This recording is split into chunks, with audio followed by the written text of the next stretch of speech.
Yes, hello dear students. So students, how are you everyone? So आप लोगों को accounts के बेसिक फंडे सीखने में मजा आ रही है? Are you really enjoying this course?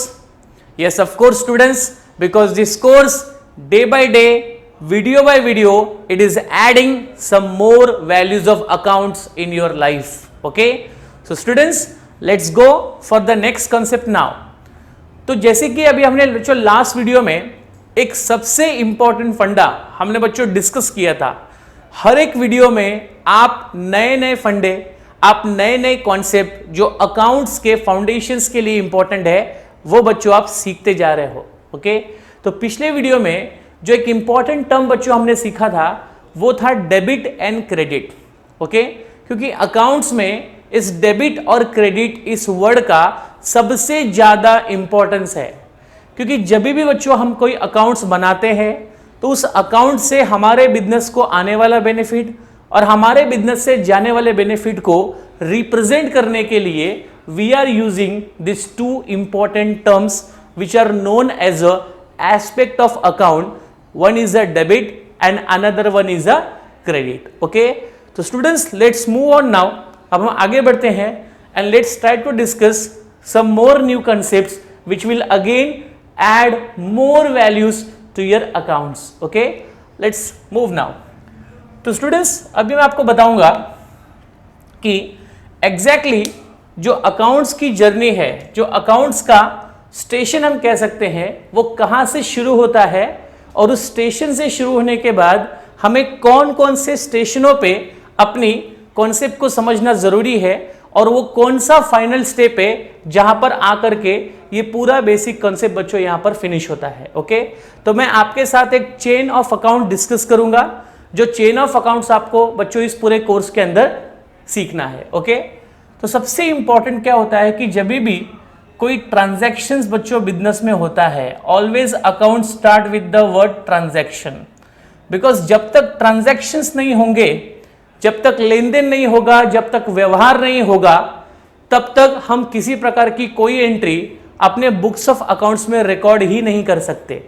क्योंकि आपको पता है कि बिजनेस में जब तक कोई खरीदने नहीं आएगा या जब तक कोई सामान बच्चों बिकेगा नहीं, जब तक कोई खर्च नहीं होगा, जब तक कोई इनकम नहीं आएगी, जब तक कोई लेन देन नहीं होगा, तब तक हम अपने बुक्स ऑफ अकाउंट में रिकॉर्ड तो क्या करेंगे। तो रिकॉर्डिंग के लिए the very important thing we required is called as a transaction. Okay, so transactions को जब हम सबसे पहले बुक्स ऑफ अकाउंट में एंटर करते हैं तो ट्रांजैक्शन का सबसे पहला जो रिकॉर्डिंग जिस बुक्स ऑफ अकाउंट में होता है, ट्रांजैक्शन की सबसे पहली रिकॉर्डिंग जिस प्राइमरी बुक्स ऑफ अकाउंट में होती है, उस प्राइमरी बुक्स ऑफ अकाउंट को हम लोग कहते हैं बच्चों जर्नल बुक। क्या कहते हैं? Journal book. ओके, और जर्नल बुक में हम ट्रांजैक्शंस की एंट्री पास करते हैं, मतलब ट्रांजैक्शंस को रिकॉर्ड करते हैं, और जर्नल बुक में ट्रांजैक्शंस की एंट्री को पास करने के सिस्टम को हम लोग कहते हैं जर्नलाइजिंग। क्या कहते हैं बच्चों? जर्नलाइजिंग। तो जर्नलाइजिंग का मतलब हुआ what ever transactions is happen in your business, जो भी व्यवहार, जो भी लेन देन आपके बिजनेस ऑर्गेनाइजेशन में हो रहा है, उन व्यवहारों को बुक्स ऑफ अकाउंट में, उन व्यवहारों को आपके प्राइमरी बुक्स ऑफ अकाउंट में रिकॉर्ड करने का जो प्रोसेस है, उस प्रोसेस को कहा जाता है जर्नलाइजिंग करना है। मतलब ट्रांजैक्शन को सबसे प्राइमरी बुक्स ऑफ अकाउंट में रिकॉर्ड करना है, और किसी भी बड़े से बड़े कॉर्पोरेट लेवल की जो अकाउंटिंग सिस्टम की जो शुरुआत है वो बच्चों इसी बुक से होती है, वो इसी प्रोसेस से शुरू होती है, which is called as a journalizing. Okay, now transactions को जर्नलाइजिंग करो, मतलब ट्रांजैक्शंस को प्राइमरी बुक्स ऑफ अकाउंट्स में क्या करो? रिकॉर्ड करो। अब जर्नलाइजिंग कैसे होती है, जर्नलाइजिंग में किस तरह से एंट्री को पास किया जाता है, वो चीजें हम बच्चों आगे के वीडियो में सीखेंगे, बट फिलहाल थोड़ा आगे बढ़ते हैं। तो सबसे पहले ट्रांजैक्शंस की जर्नलाइजिंग कीजिए, ट्रांजैक्शंस की जर्नल एंट्री पास कीजिए, ट्रांजैक्शंस को जर्नल बुक्स ऑफ में रिकॉर्ड कीजिए, and after journalising we will move toward the next chain which is called as a ledger posting, जिसको हम क्या कहते हैं बच्चों? ledger posting.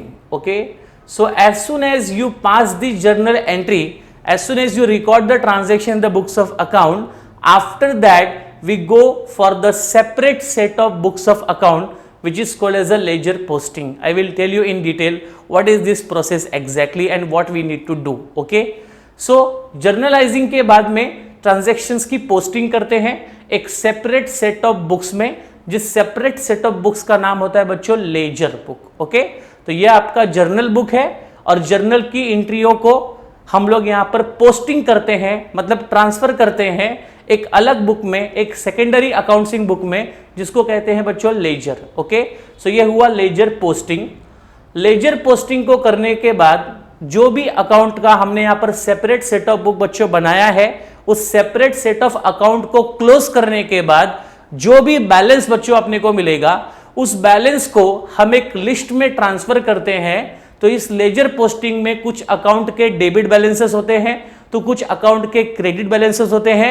मैं जानता हूं आपके मन में ये डेबिट बैलेंसेस कैसे आता है, क्रेडिट बैलेंसेस कैसे आता है, ये सब जानने की बच्चों उत्सुकता दिन पे दिन बढ़ रही होगी. लेकिन ये सारी उत्सुकताएं आपकी कंप्लीट तरीके से एक एडवांस लेवल पे तब फुलफिल होगी जब आप अपने आप को एडवांस कोर्स में बच्चों एनरोल करते हो और आप जब हमारा एडवांस कोर्स बच्चों लेते हो. करेक्ट है, जिसके अंदर ये पूरी चीजों का पूरा डिटेल्स रिकॉर्डिंग, इस पूरे डिटेल कॉन्सेप्ट की जो क्लैरिटी है वो बच्चों आपको हमारे कोर्सेस में मिलती है. Okay, so let's move on to the ledger posting now. Ledger posting के अंदर हर एक अकाउंट को क्लोज करने के बाद जो भी डेबिट बैलेंस या फिर क्रेडिट बैलेंस, डेबिट बैलेंस या फिर जो क्रेडिट बैलेंस है, वो जो भी बच्चों आता है उन सभी को हम लोग ट्रांसफर करते हैं एक अलग लिस्ट में, जिस लिस्ट का नाम है बच्चों ट्रायल बैलेंस. क्या नाम है? Trial balance. ओके, तो ये ट्रायल बैलेंस क्या है? तो इसको कहा जाता है it is the list of all debit and credit balances. Okay, so what ever balance, जो भी बैलेंस बच्चों आपको यहां पर अकाउंट क्लोज करने के बाद मिला है on debit side, on credit side, उन सभी बैलेंसेस को हम यहां पर ट्रांसफर करते हैं एक लिस्ट में, जिस लिस्ट का नाम है बच्चों ट्रायल बैलेंस, जिसका मतलब होता है list of all debit and credit balances. Okay, so एक बार आपकी सारे बैलेंसेस को अपने ट्रायल बैलेंस में ट्रांसफर कर दिया तो ट्रायल बैलेंस के बेसिस पे we will be able to prepare a final account. ठीक है, हम प्रिपेयर करते हैं बच्चों final accounts. Okay, so final account is prepared on the basis of trial balance. Trial balance is prepared on the basis of ledger posting. Ledger is done on the basis of journal entry and journal entry is done on the basis of transactions. Okay, so जो भी student बच्चों अपने commerce के course में है, उन सभी students को इतना तो बेसिक पता होना बहुत ज़रूरी है कि किस तरह से अकाउंट की चेन बच्चों एक दूसरे से जुड़ी हुई है और क्यों हमें डायरेक्टली फाइनल अकाउंट न सीख करके हमें सबसे पहले ट्रांजैक्शन सीखना होता है, फिर उसकी जर्नल एंट्री कैसे पास करते हैं वो सीखना होता है, आफ्टर दैट उस एंट्री की लेजर पोस्टिंग कैसे होती है वो सीखनी है, फिर इसके बैलेंसेस को हम किस तरह से कैलकुलेट करते हैं और उसको ट्रायल बैलेंस की बच्चों लिस्ट में शामिल करते हैं, एंड आफ्टर उसको लिस्ट में शामिल करने के बाद उसका फाइनलाइजेशन ऑफ अकाउंट्स कैसे करते हैं, जो हर एक कंपनियों को at the end of the year करना होता है अपने बिजनेस के प्रॉफिट एंड लॉस को जानने के लिए, एज वेल एज अपने बिजनेस के परफॉर्मेंस की एनालिसिस करने के लिए. ओके, तो फाइनल अकाउंट्स बनाना के पीछे एक सबसे बड़ा ऑब्जेक्टिव बिजनेस का होता है टू नो द प्रॉफिट और loss of our organisation as well as financial performance of a businesses. Okay, तो बिजनेस की फाइनेंशियल परफॉर्मेंस और बिजनेस के फायदे नुकसान की प्रॉपर कैलकुलेशंस के लिए we need to prepare final account, क्योंकि यही वो चीज है जो अपने को बताती है कि हमारा बिजनेस किस कैपेसिटी में है, हमारे बिजनेस का क्या वर्थ है, हमारे बिजनेस को कितना प्रॉफिट होता है, कितना लॉस होता है, हमारे बिजनेस के पास कितने वैल्यू की प्रॉपर्टी है, हमारे बिजनेस पे कितना लाइबिलिटी है. This all the basic things are going to be explained by this concept only which is called as a final account. Okay, तो बच्चों इस पूरे कोर्स में मैं आपको जर्नल एंट्री से लेकर के फाइनल अकाउंट तक की जर्नी किस तरह से आपको समझानी है और किस तरह से ये जर्नी बच्चों कंप्लीट होती है, वो आपको बच्चों इस कोर्स में मैं आपको फ्री ऑफ कॉस्ट में प्रोवाइड कर रहा हूं, जिससे कि आपको इतना तो पता चल जाए कि कैसे कैसे हर एक स्टेप्स के लिए हमें काम करना होता है और हर एक स्टेप्स की क्या बच्चों बेसिक आइडिया होती है, जिससे कि अकाउंट्स की जो मास्टरी है वो बच्चों इसी फ्री कोर्स से आपकी शुरुआत हो जानी चाहिए. करेक्ट है? ओके, तो ये सिस्टम आई थिंक आपको समझ में आया होगा कि what is this chain exactly, and every next system is depend on the previous one.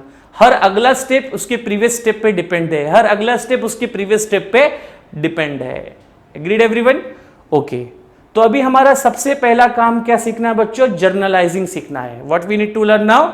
Journalising, कि कैसे ट्रांजैक्शंस की जर्नल एंट्री पास की जाती है। करेक्ट है? तो बच्चों ट्रांजैक्शंस की जर्नल एंट्री को पास करने के लिए आपको थोड़ी मेहनत करनी पड़ेगी, आपको थोड़े और कॉन्सेप्ट बच्चों समझने पड़ेंगे, और उसके बाद ही you will be able to pass the clear journal entry of all types of transactions. Okay, so let's move on कि कैसे जर्नल एंट्री पास करते हैं, उसके लिए हमें और क्या सीखना जरूरी है। ओके, चलिए तो बच्चों आगे बढ़ते हैं यहां पर हम लोग, और हम सीखेंगे सबसे पहले जर्नल एंट्री के बारे में। और एक बार आपने बच्चों जर्नल समझ लिया तो उसके बाद में ledger posting, trial balance, final accounts, ये सब के लिए बच्चों आपको कोई बड़ी मेहनत करने की रिक्वायरमेंट नहीं है, ये सारी चीजें आपको इजीली समझ में आ जाएंगी। ओके, ठीक है। अब जैसे कि स्टूडेंट्स, मेरे सारे वीडियो एक दूसरे से प्रॉपरली लिंक है, अगर आप बीच में से कोई भी एक वीडियो अगर मिस करते हो या नहीं देखते हो तो ये आपके अगले वीडियो के कॉन्सेप्ट को अंडरस्टैंडिंग में अफेक्ट कर सकता है। ठीक है, so please always take a full knowledge, हमेशा हमें पूरा का पूरा नॉलेज लेना इंपॉर्टेंट है। आधा अधूरा नॉलेज किसी काम का नहीं होता। ओके, तो आपको जो भी नॉलेज लेना है वो मेरे द्वारा बच्चों कंप्लीट नॉलेज लेना है, कि जिससे अकाउंट्स में जो आपका टारगेट है 11th और 12th में स्कोर मोर देन 90%, वो टारगेट बच्चों हर एक महाराष्ट्र के स्टूडेंट्स का फुलफिल होना चाहिए। ओके, सो चलिए बच्चों ध्यान दीजिए यहां पर कि किस तरह से जर्नल एंट्री पास करने के लिए हमें और क्या सीखना होगा। ओके, तो बच्चों इस वीडियो में आपको मैं सिखाऊंगा कि what are the different types of accounts, क्योंकि आपको ट्रांजैक्शंस की जब आप जर्नल एंट्री पास करते हो तो आपको सबसे पहले ट्रांजैक्शंस में, जैसे sale of goods worth ₹10,000, purchase of goods worth ₹5,000, sale of furniture ₹1 lakh, okay, paid salary ₹2,000, received commission ₹500, ये जितने भी ट्रांजैक्शन मैंने बताए, ऐसे हजारों ट्रांजैक्शंस के अंदर जब उसकी जर्नल एंट्री हमें पास करनी होती है तो हमें सबसे पहले उसके अंदर जो अकाउंट इन्वॉल्व है पहले वो निकालना पड़ता है। फिर वो अकाउंट कौन से टाइप ऑफ अकाउंट में आता है हमें वो समझना पड़ता है, फिर उसके क्या रूल्स होते हैं वो हमें समझना होगा, और इसके बाद हम डिसाइड करेंगे कि उसकी जर्नल एंट्री कैसे पास होगी। ओके, तो बहुत ही बच्चों इजी है, बहुत ही आसानी से आप समझ पाओगे इसको। So please everyone full concentrate here and try to take the running notes also. Okay, मेरे साथ साथ में आप रनिंग नोट्स भी लीजिए, that will be more benefited to you. Okay, तो चलिए, तो आपको सबसे पहले जर्नल एंट्री को पास करने के लिए क्या सीखना है, तो you have to learn about types of account. तो आपको सबसे पहले बच्चों सीखना है कि अकाउंट्स के टाइप्स कौन कौन से होते हैं। What are the different types of account. So accounts के टाइप अगर हम देखें, so there are 2 types of accounts are there. How many? There are 2 types of accounts are there. One is known as a personal account, एक जिसको हम कहते हैं बच्चों पर्सनल अकाउंट।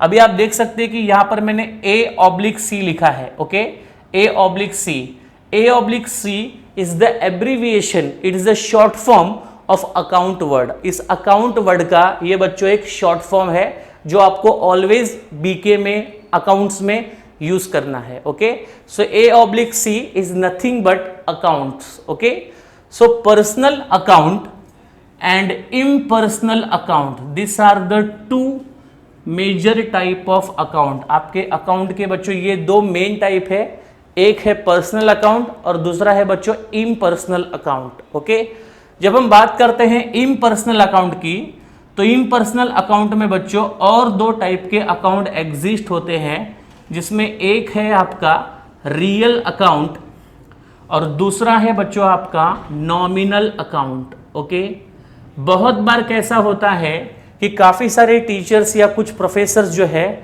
वो आपको बताते हैं कि दैट अकाउंट्स के 3 टाइप है, पर्सनल, रियल एंड नॉमिनल। क्या वो गलत है? बिल्कुल नहीं, वो भी सही है और ये तरीका भी बच्चों सही है, करेक्ट है। तो आपको यहां पर मेजरली समझना है कि अकाउंट्स के टाइप क्या क्या है and what are the different types of accounts are here. Okay, so always remember the 3 important word here. One is called as a personal account, second is called as a real account, and third is called as a nominal account. Okay, why I have segregated, मैंने इन दोनों को यहाँ पर impersonal में क्यों लिखा है, क्योंकि ये दोनों अकाउंट का पर्सनल के साथ में कोई रिलेशन नहीं है. ओके, सो पर्सनल अकाउंट एक अपने आप में बच्चों एक स्टैंडर्ड चीजों को इन्वॉल्व करता है, तो ये सेपरेट है, और बचे हुए जो दोनों अकाउंट है वो बच्चों सेपरेट है, जो पर्सनल अकाउंट से रिलेटेड नहीं होते हैं. ओके, अब बच्चों ये पर्सनल अकाउंट का मतलब क्या है और ये क्यों पर्सनल अकाउंट यहां पर हमें पढ़ना है. तो बच्चों पर्सनल अकाउंट में क्या होता है एग्जैक्टली, हमारे बुक्स ऑफ अकाउंट में, लिसन केयरफुली एवरीवन, हम अपने बुक्स ऑफ अकाउंट में कौन कौन से शब्दों को जगह देंगे, हम अपने बुक्स ऑफ अकाउंट में कौन कौन से वर्डिंग यूज करने वाले हैं, तो वो सब वर्डिंग्स, वो सारे शब्द डिपेंड करते हैं हमारे बिजनेस की सराउंडिंग किन लोगों से बच्चों घिरी हुई है.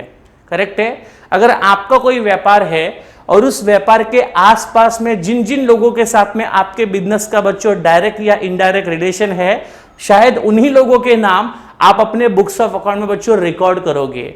जो आपके बिजनेस को जानता नहीं, जिसके साथ आपके बिजनेस ने कोई लेन देन ही नहीं किया, क्या उसका नाम आप अपने बुक्स ऑफ अकाउंट में लिखोगे? जो इनकम आपके बिजनेस ने बच्चों कभी कमाई ही नहीं, क्या वो इनकम आप अपने बुक्स ऑफ अकाउंट में रिकॉर्ड करोगे? जो खर्चे आपके बिजनेस ने कभी किए ही नहीं, क्या वो खर्चे आप अपने बुक्स ऑफ अकाउंट में रिकॉर्ड करोगे? जिन व्यक्तियों के साथ में आपके बिजनेस ने कभी डील ही नहीं किया, जिन व्यक्तियों के साथ में आपके बिजनेस ने कभी लेन देन ही नहीं किया, क्या आप उनके नाम को बुक्स ऑफ अकाउंट में लिखोगे? तो बच्चों बिल्कुल नहीं. तो हम उसी नाम को अपने बुक्स ऑफ अकाउंट में रिकॉर्ड करेंगे, हम उसी एक्सपेंसेस को अपने बुक्स ऑफ अकाउंट में रिकॉर्ड करेंगे, हम उसी असेट्स को अपने बुक्स ऑफ अकाउंट में रिकॉर्ड करेंगे, हम उसी इनकम को, उसी खर्चे को, उसी लायबिलिटी को अपने बुक्स ऑफ अकाउंट में रिकॉर्ड करेंगे जिनका हमारे बिजनेस के साथ में डायरेक्ट या फिर इनडायरेक्ट कनेक्शन है, या जिन्होंने हमारे बिजनेस के साथ में किसी भी प्रकार का कोई लेन देन किया होगा.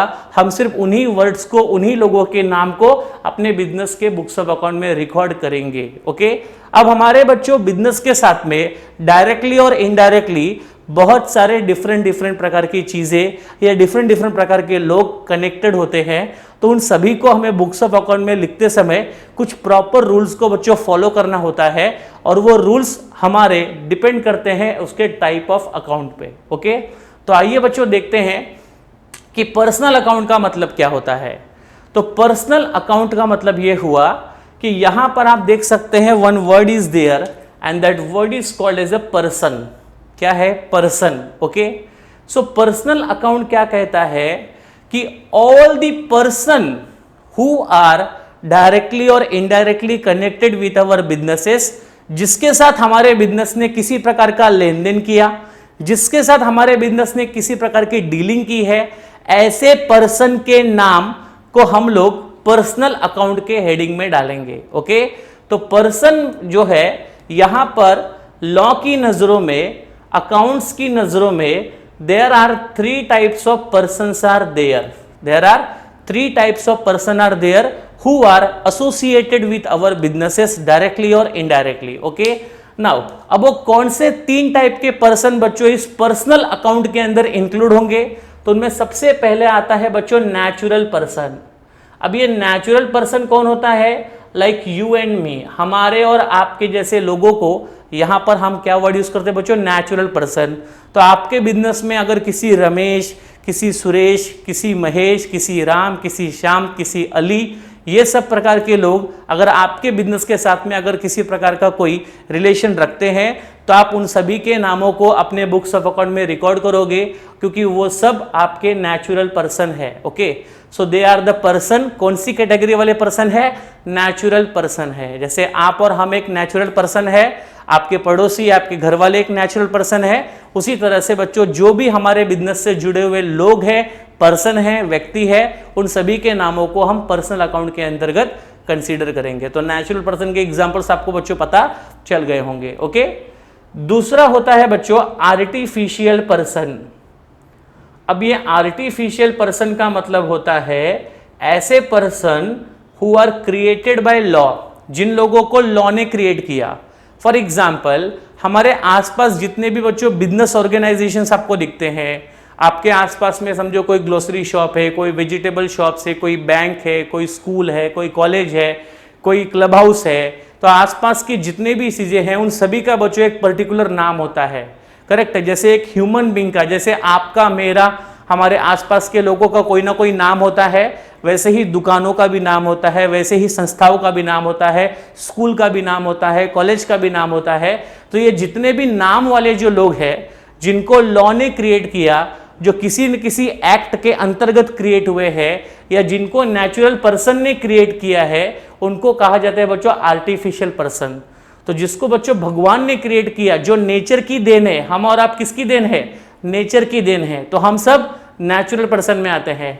लेकिन जो बच्चों हमारे द्वारा लोग क्रिएट किए गए, for example Ajit is a natural person, but Ajit has created Ajit Academy, so this Ajit Academy coming under the category of artificial person. Okay, ICICI Bank, HDFC Bank, we can say public school, colleges, ठीक है ना, institute, medical shops, this all are created by human and they all are grant up approval from the government from law. तो ये सब बच्चों create किए गए लोग हैं, बनाए गए लोग हैं, तो ये सब आर्टिफिशियल हो जाएंगे। करेक्ट है।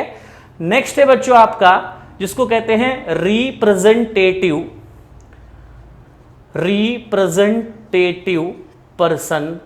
Okay, representative personal account. Okay, अब रिप्रेजेंटेटिव पर्सन का मतलब क्या होता है? मतलब यहां पर हम ऐसे शब्दों की बात कर रहे हैं जो शब्द किसी पीपल या किसी ग्रुप ऑफ पीपल को बच्चों रिप्रेजेंट कर रहे हो। फॉर एग्जाम्पल जिन जिन लोगों को हमारे बिजनेसेस ने, listen carefully, I am going to be give you a very simple clarity about the concepts. जिन लोगों को बच्चों हमने क्रेडिट पे बच्चों गुड्स बेचा होगा, जिन लोगों को हमने उधार पे अपने गुड्स बेचे होंगे, वो सब हमारे बिजनेस के कौन है? They all are debtors. Come on, they all are debtors. So debtor ये जो वर्ड है, ये वर्ड ग्रुप ऑफ पीपल को रिप्रेजेंट कर रहा है। करेक्ट है। So debtor will coming under the category of representative personal. Okay, एक ओनर ने बिजनेस में पैसे इन्वेस्ट किए, तो ओनर के द्वारा इन्वेस्ट किए गए पैसों को क्या कहते हैं? कैपिटल। सो ये कैपिटल वर्ड किसे रिप्रेजेंट कर रहा है? बिजनेस के ओनर को, किसी पर्सन को रिप्रेजेंट कर रहा है, तो capital word is also coming under the category of representative personal. Okay, इसके अलावा अगर देखा जाए तो हमारे बिजनेस को जो उधार देता है, अब उधार देने वाले हमारे बिजनेस को कौन है? हमने किसी XYZ बैंक से लोन लिया। करेक्ट है। तो वो XYZ बैंक हमें लोन दे रही है, तो वो लोन जो है वो उस बैंक के नाम को रिप्रेजेंट कर रहा है, तो वो भी आ जाएगा आपके रिप्रेजेंटेटिव पर्सनल अकाउंट में। हमारे सप्लायर का ग्रुप, हमारे क्रेडिटर का ग्रुप, ये सब बच्चों उन रिप्रेजेंटेटिव वर्ड है जो किसी न किसी पर्सन या किसी ग्रुप ऑफ पर्सन को रिप्रेजेंट कर रहे हैं, तो वो सब बच्चों रिप्रेजेंटेटिव पर्सनल अकाउंट के अंतर्गत आते हैं। करेक्ट है बच्चों। तो आपको मैंने बता दिया कि दैट पर्सनल अकाउंट के अंदर ये 3 कैटेगरी के पर्सन्स को इन्वॉल्व किया गया है, natural person, artificial person and representative personal. ठीक है। सो आई होप बच्चों आपको पर्सनल अकाउंट के डिटेल समझ में आए होंगे। अब बच्चों इसके आगे रियल अकाउंट का मीनिंग क्या है, नॉमिनल अकाउंट का मीनिंग क्या है, ये सब चीजें बच्चों हम लोग नेक्स्ट वीडियो में कवर करेंगे। तो बच्चों आगे के कॉन्सेप्ट को समझने के लिए you all have to come in our next video where I am going to explain you in very clear manner what is real account and what is nominal account and what are the different items are involve in the real as well as nominal. Okay students, तो मिलते हैं हम लोग बच्चों next video में। सी you there. Okay, जय हिंद।